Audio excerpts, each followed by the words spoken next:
다음 마지막 주제 네. 이재명 2기. 네. 저 1기와 2기는 다르다 봅니다. 다릅니까? 어떻게 보십니까?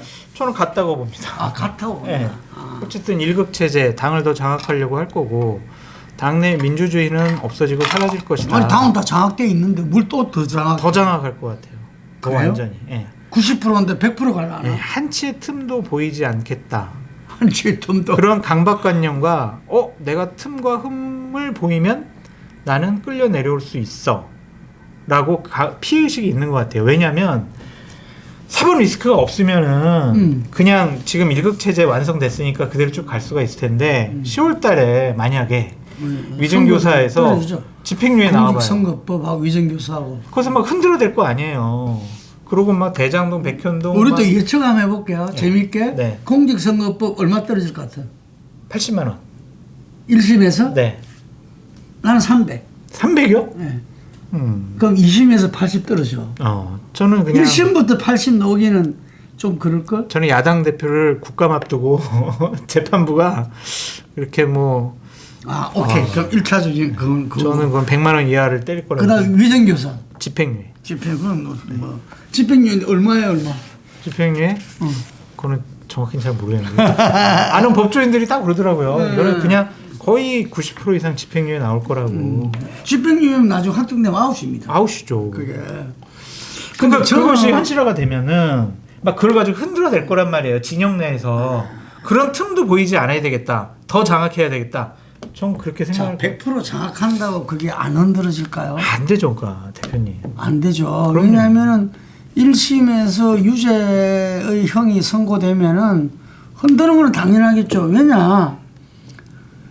암만 1급 체제라도 그래도 3, 4선들은 자기들이 정치 인생에 지금 굉장한 자괴감 속에 있습니다. 네. 할 말 못하고. 어떻게 보면은 정봉주 지금 후보가 이 명팔이 한다고 막 공격을 해대요. 네. 누구 보더라도 자기가 친명을 내걸고 나온 사람이 그렇죠. 웃기잖아요. 예를 들면은. 근데 그게 말이 되니까 그렇게 이야기하는 거라. 그렇죠. 그리고 지금 김두관 후보가 오히려 인터뷰도 하고 했지만 여기 있잖아요. 뭐 아주 대차게 이야기하고 있어요. 네. 뭐 이 더민주 핵심의 친명의 핵심적인 그 조직을 뭐 하나에 같아. 요 이야기하고 뭐 어제는 또 뭐 이 민주당의 정권 교체에서 이재명 대표와 걸림돌이다. 오. 뭐 이런 이야기까지 이야기까지 했어요? 예. 그래서 또 저하고 인터뷰 속에서는 지금 90% 뭐 이 가까이 되면은 다음 대선 경쟁이라는 게 무의미하다. 무의미하죠. 현재 그 권리당원의 비율이 그만큼 높아진 상태에서 이거는 뭐 게임이 의미가 없다. 그러면은 경쟁력인 사람들이 그 대선 경선에 들어오려고 하겠느냐? 그렇죠. 그럼 민주당으로서 정권 교체는 어렵다. 뭐 이런 이야기를 등등을 하더라고요. 이런 이야기를 하는 이유는 저는 그만큼 그런 정서가 깔려있기 때문에 그렇다고 보는 거예요. 이게 그건 암만 더 쪼을라 한다 해서 그 반탄력이 더 세면 세졌지 약해지지 않는다. 그래서 DJ가 6대4 주류 비주류가 6대4가 가장 적절하다 이렇게 봤던 거고, 이 정대철 김상현이 97년도에 그 당대표와 대선 후보 경선에 붙었을 때 다들 한 20%씩 받았어요. 네. 8대2. 네. 근데 이번에 9대1 되면은 참 이거 1급 체제로서 그대로 드러나 보이는 건데, 저는 이제 오히려 거꾸로 바로 사법 리스크 때문에 이기는 바뀔 거라고 봐요. 어떻게 해요? 이기는. 너그럽게 한다? 제 말이 네. 개변인지 잘 들어보겠어요. 네. 제가 이야기한 거는 1기 때는 검찰과의 싸움이었다. 네. 검찰과의 싸움. 네. 검찰은 국가 권력에 행정 권력에 예속되어 있기 때문에 윤석열하고 무조건 싸웁니다. 네. 이게 그래서 이거는 최대한 결집시켜 가지고 법사위라든지 뭐 제 세력으로서 붙지 않으면 안 되는 거고. 네. 이게 근데 지금은 사법부의 시간이거든. 네. 검찰의 시간이 아닙니다. 이제 사법부의 시간이기 때문에 어쨌든 간에 우리가 상권 분립 속에서 네. 이건 행정 권력하고는 다른 거라. 사법 권력이야. 네. 근데 저는 이런 말 참 조심스러운데, 우리나라가 여러 가지 개혁 과제가 필요하다. 정치 개혁이 있어야 된다. 뭐 이렇게 이야기해요. 저는 제일 마지막에 우리는 법조 개혁을 해야 된다 봐요. 이게 그렇죠. 재판부가 신이야, 신. 신이죠. 예를 들면은 지들 마음이에요. 예, 그런 생각인데 아직 제가 지금 박근혜 재판이 없어서 이런 말 하는지를 몰라요. 왜냐하면 이런 말 하면 전부 살 떨립니다. 네. 왜냐면 그거는 이유가 없어. 그냥 때리면 때리는 거예요. 이게. 그렇다 보니까 사법부 눈치를 보지 않을 수 없는데 맞습니다. 근데 사법부가 현직 대통령 눈치를 보느냐? 저는 한계가 있다 보고 이미 윤석열 대통령은 지금 지지율은 레임덕에 속하는 지지율입니다. 그리고 시간이 지나가요. 네. 반환점을 접어 들어가게 되면은 이제 뭐 이 인사도 이제 없어. 네. 물론 보수 인사로 대체로 대법원이 구성됐다고 말을 하지만 또 다른 거예요. 자기들 판단은. 옛날에 박근혜가 그 탄핵됐을 때도 헌재는 보수가 우세였어요. 네. 그 중에서 사면 그 뭐야 그렇죠. 사면 탄핵. 탄핵이 된 거요. 예. 파면됐죠. 파면. 네. 이게 그런데 그래서 지금 사법부가 가장 염두에 두는 거는 이 사람이 이재명 피고가 과연 대통령 될 가능성이 어느 정도인가? 이거 제일 중요시 볼 수밖에 없어요. 만약에 대통령이 될 사람이 한테 자기가 1심을 가중하게 때렸다. 2심을 가중하게 때렸다. 하면은 아니 사람이 거기 뒷것이 아니더라도 뭐 그 기분 좋을 사람 누가 있겠어요. 조심스러울 수밖에 없는 거야. 그러면 이 사람들이 제일 중요하게 여기는 게 저는 앞으로 정부에서 중요한 게 아마 가을부터는 네. 대선 주자 지지율이 나올 겁니다. 그러겠네요. 대선 주자 지지율. 지금 김경수 복권 논쟁으로 인해 가지고 김경수가 저 독일에서 갔다 오면 아마 대선에서 뭐 두 자릿수 나오게 되면 아마 파란을 일으킬 거다 뭐 이렇게 나오는데 가을부터는 이제 이 사람들이 궁금해하는 건 뭡니까 이제는 다음 대통령 누가 될 것이냐 이거잖아요. 그래서 여론조사 기관과 언론이 그거 보도 안 할 수 없어요. 발표 안 할 수 없어. 거기에서 한동훈 대표도 마찬가지입니다. 한동훈 대표도 20석도 안 되는 예? 그 비주류의 비주류격인데 지금 현재 이 노무현 때보다도 더 적어요. 이거는 여기에서 자기가 세력화를 하기 위해서도 지금은 지지율이 깡패라 그러잖아요. 여기에서 자기가 30%또 보수에서 압도적인 1위 넣으면은 밖에 나갑니다. 사람들이. 그게 제일 중요한 거예요. 이재명 대표도 마찬가지입니다. 그럼 민주당에서는 뭐 지금 여전히 압도적이었죠. 하지만 전체적인 대선 주자에서 몇 프로 나오느냐. 이제 가상대결도 나올 겁니다. 한동훈, 이재명, 뭐 그리고 누구, 양자 대결 뭐 이렇게 했을 때 어느 정도인가. 그게 그 사람들 또 저 정치 세력을 운명을 가요. 만약에 이재명 대표가 가상대결, 양자대결에서 다자대결, 양자대결에서 흔들린다. 이러면은 제3후보론이 나올 수밖에 없어요. 네, 맞습니다. 맞아요. 네. 맞아요. 그러니까 이 사람은 그게 제일 중요한 거예요. 맞아요. 그러려면은 친명만 갖고 네. 객달 지지만 갖고 안 되는 거예요. 그러니까 이게 흔히 말하는 대로 수도권, 청년, 중도층으로 확장되지 않으면 안 된다는 거예요. 어떻게 할 거냐고요. 그렇기 때문에 1기하고 2기는 달라야 됩니다. 그러니까 이재명이 그런 리더십을 갖고 있어요? 아니 자기 살기 위해서. 살기 위해서 그렇게 예, 한다. 살기 위해서 그래 한다는 거예요. 그래서 나는 지명직 최고위원도 네. 좀 폭넓게 그걸 할 거고. 장경태 의원이 오늘 얘기한 김경수 지명직 최고위원 임명에 대해서는 어떻게 생각하세요? 그거 아이디어죠. 아이디어예요? 아이디어인데 거기까지는 좀 어려울 거다. 어려워요? 왜냐하면 김경수는 그냥 김경수가 아니고 친명을 대표하잖아요. 네. 이건 그냥 90점입니다. 90점이 되기 때문에 그거는 자기가 회유하고 적당하게 할 수 있는 사람이 아니거든. 이미 근데 김경수는 그만 거 커버를 했어요. 여기서 제가 대표님께 질문 드리고 싶은 거는 김경수가 친문의 90점을 갖출 수 있는 90점이 될 만한 능력과 자질과 경쟁력이 있다라고 보시는 거예요? 완전 미지수죠. 제가 잘 알아요. 아주 뭐 해맑은 웃음으로 네. 뭐 대표님께서 내가 뭐 그랬는데 지금까지 이렇게 컸잖아요. 근데 지금은 뭐냐면은 친노 친문의 구심의 상징이 필요한 거예요. 근데 이 사람이 그거를 그걸 감당할 수 있냐가 그쵸. 아니고 감내할 수 지금 있냐. 누군가 저 임종석 비서실장이 그 역할을 지금 못 하잖아요. 그거 지금 할 사람이 없어요. 그렇기 때문에 저는 김경수가 이만큼 부각된 거고 그 키우는데 또 한동훈이가 일조를 했죠. 거꾸로 보면은 자기가 그 발언이 나오면서 김경수가 이재명하고 맞짱 뜰 수 있는 사람이네. 그리고 진노 친문은 그런 상징적인 사람이 지금 필요한 겁니다. 예, 거기서 어쨌든 도지사를 했잖아요. 도지사를 하고 뭐 경남도지사를 한다 해서 뭐 거기 입증되는 건 아니지만 오히려 지금부터 자기가 어떻게 하냐에 달려 있는 것 같아요. 이게 그래서 저는 사실은 문재인 대통령은 역사 앞에 예를 들면 민주개혁 세력한테 반성문을 써야 된다고 난 생각하거든요. 왜냐? 그 촛불의 이 80%의 그 힘을 모아서 7공화국 개헌을 열었어야죠. 맞아요. 그거를 자기들만의 그리고 친문에서도 자기 세력만으로 가지고서 정부 운영, 국정 운영을 한 거예요. 맞습니다. 그러다 보니까 개혁서를 또 포괄하지 못하고 당시에 그 현재 국힘 그분들도 반이나 탄핵에 찬성했잖아요. 그때 함께 해가지고 7공화국으로 열어가지고 우리가 공존의 정치, 합의의 정치를 열어나갔으면은 우리나라가 이렇게 안 됩니다. 맞습니다. 지금. 네. 그렇기 때문에 그 책임은 누구냐? 문재인 대통령이라는 거죠. 문재인 대통령 역사 앞에 석고대죄해야 된다고 봐요. 네. 그런데 석고대죄도 안 했는데 친노 친문의 이 대표가 예를 들면 이재명 대표가 맞짱을 떠서 이게서 어떤 정권 교체를 깨한다, 나라를 맡긴다. 저는 그렇게 생각하지 않아요.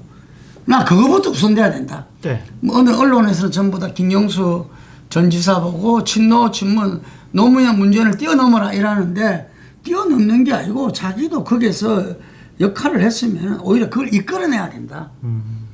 자기 드루킹 가지고서 그래 된 부분에 대해서 송구하다 어쩌다 뭐 좀 더 성찰의 시간을 갖겠다는데 그게 아니라 맞아요.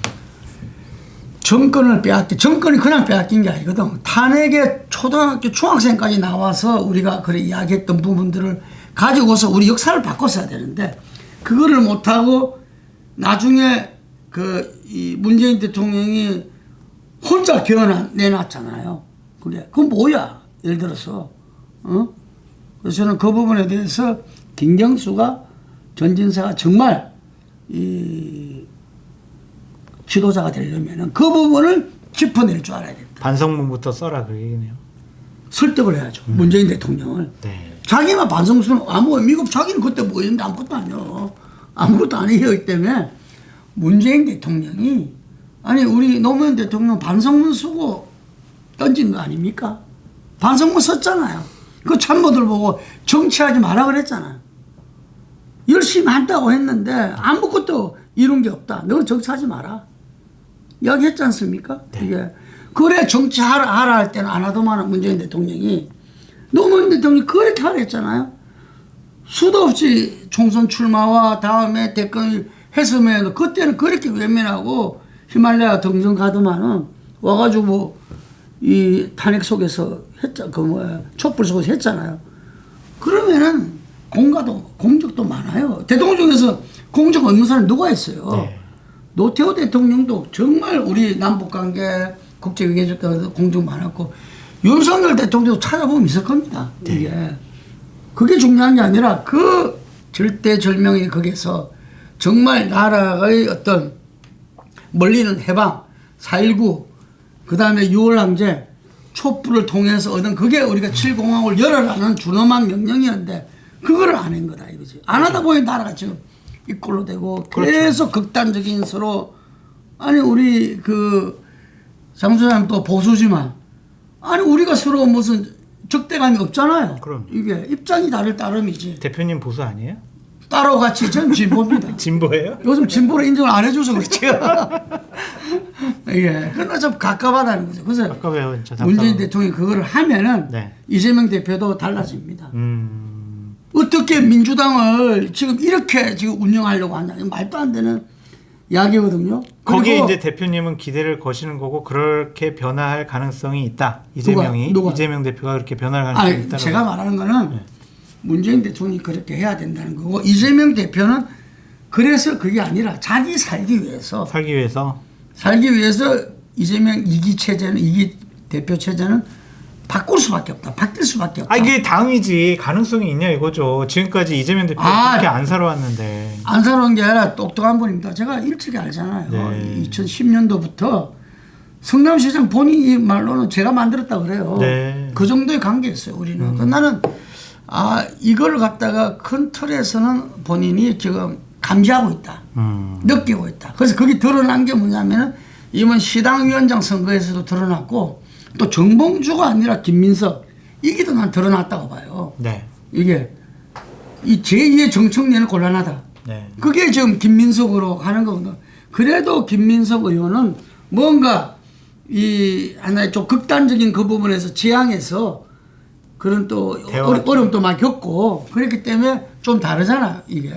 그렇기 때문에 나는 이 정봉주가 아니라 이렇게 김민석 거기도 드러났다. 그리고 앞으로 지명직 최고위원 당직 그 다음에 정책 부분에서도 지금 드러나고 있어요. 기대를 많이 하고 계시네요. 비판은 많지만 그 예를 들면 종부세라든지 예를 들면은 상속세, 금투세, 삼성세, 금투세 이런 전환을 시켜 나가는 것들이 뭐 민주당의 가치를 훼손하는 거다. 뭐 진성준 정책위원장도 반대하고 있잖아요. 그렇지만 크게 봐서 거기에 해당되는 사람뿐만 아니라 연관되는 사람들도 많아요. 이게 그러니까 뭔가 변화를 꾀하려고 하는. 그 실제로 제가 볼 때는 이재명 대표가 전 진보가 아니라고 봐요. 네. 제보고 진보냐 물어봐. 난 진보입니다. 예. 그렇지만 이재명 대표는 실용주의자다. MB가 그랬듯이 예를 들면은 MB랑 난 이재명 대표의 차이점을 몰라요. 같아. 실용주의자다. 이게. 예. 그래서 나는 그런 정책적 변화, 사람을 쓰는 데 변화, 온갖 변화가 나는 있을 수밖에 없다. 그러니까 그러려면 예. 지금부터 참모들이 당 대표가 된 이후에 이재명은 어떠한 길을 가야 될 것인가라는 것에 대해서 체계적으로 준비를 해야 될 것 같아요. 그러니까 저는 방송에서도 몇 번 얘기한 것 같은데 뉴 M 플랜, 뉴 이재명 플랜을 지금부터 만들어가지고 대표님 딱 당대표 되시면요 첫 번째 메시지 이거 내시고요, 두 번째 인사, 당내 인사는 이렇게 하시고요, 세 번째 민생 문제는 요 포인트로 딱 세 포인트로 해가지고 쫙 한번 밀고 나갑시다. 이렇게 새로운 이재명의 이미지를 줍시다. 이렇게 저는 이렇게 준비를 하겠어요. 제가 참모라면. 과연 그런 거를 이재명 참모들이 할지 두고 봐야 될 것 같고. 아, 당연히 하죠. 왜 그래요? 그 참모들이 없겠어요. 그래요? 저는 있다고 보고 네. 그 준비도 하고 보고도 받고 있고. 왜냐하면 선거가 치열하면 그런데 정신이 쓸 여유가 없겠지만 지금은 선거가 워낙 원사이드니까 이 다음 어쩔 거냐에 대해서 다 그걸 하고 있는데 문제는 참모와 이재명의 관계가 지금 용산이 안 움직인다 그러잖아요. 왜냐하면 용산에서 이제는 기자들 전화도 안 받는데요. 이게 뭐 전부 다 굳어버렸어. 이게 이거 말 잘못하면 오히려 그간에 전부 친북 모드로 가는 거예요. 이게 네. 이재명도 마찬가지 아니겠는가 싶어요. 왜 보고를 안 올리겠어요? 다 올리고 하는데 그 결정을 이재명이가 보고는 받지만 결정은 본인이 한다든지 예를 들면 그 결정에 토론이 없다든지. 네. 정성호 의원을 잘 보시기 바랍니다. 정성호 의원은 지금 제가 이야기한 것과 비슷한 이야기를 계속하고 있어요. 맞습니다. 계속하는데 사석에서는 정 의원이 그런데요. 자기 핵심 채권이다 자산이다 계속 그러는데 그 표현 좀 안 받았으면 좋겠다. 민망스럽다. 자기는 자기 의견을 드린다. 하지만 그게 논의하고 토론해서 그걸 통해서 하나의 그거로 결정되는 건 아니다. 라는 이야기를 한대요. 그 실제 그런 것 같고 제가 볼 때는. 그래서 그거는 이제 자기 몫이죠. 보고는 받습니다. 네. 하여튼 새롭게 어떻게 변하는지 한번 당대표 되고 난 다음에 첫 일성 한번 좀 유의 있게 봤으면 좋겠어요. 그래서 제가 이제 이 8월에 오늘 처음으로 자꾸 보이는데 네. 한동훈, 이재명, 오울동주 네. 돛담배를 제가 했잖아요. 네. 딱 오울동주 서로 생각은 다르는데 어쨌든 간에 여야협치 민생국회 네. 민생을 중심에 두고 하는 부분들은 자기들한테 제일 중요한 대선 주자 지지율에 핵심적인 관건이야. 네. 이게 한쪽으로만 가면은 현재 지지율을 더 높이 주지를 안 해요. 이게 넓혀야 되거든. 그래서 그런 행보를 할 수밖에 없다. 그게 국민을 위하면 좋은 길 아니겠습니까? 좀 못할 것 같아요. 왜냐면은 한동훈은 지금 의원이 아니잖아요. 그래서 지금 법안과 여러 가지 정책에 대한 주도권이 전혀 없어요. 추경호 대표한테 있지. 근데 추경호는 한동훈한테 코드를 맞출 생각이 없어요. 그러면 한동훈, 이재명 만나가지고 여러 가지 합의를 본다고 하더라도 원내에서 뒷받침 안 할 가능성이 높다. 그래서 이재명 대표가 한동훈을 대화 파트너로, 협치 파트너로 인정하지 않을 가능성이 높아 보인다. 그냥 상견례 정도는 하겠죠. 근데 하지만은 파트너가 되기에는 서로 생각이 좀 다르고 처지도 다른 것 같아요. 그래서 한동훈 대표는 우리 이 코너에 나와가지고 청문회 한번 해야죠. 등등 이런 네. 프로그램을 진행해가지고 네. 추경호 대표를 압박해야 됩니다. 네, 맞습니다. 친윤을 압박해야 윤석열을 압박해야만이 자기 입지가 생기는 거예요. 한 대표님 나와주십시오. 청문회 일단 한번 당해보십시오. 네, 오늘 우리 그 한동훈 앞으로 우리 코너를 청문회로 바꾸는 결의를 했습니다. 네. 앞으로 잘 준비해 보도록 하겠습니다. 여기까지 하겠습니다. 감사합니다.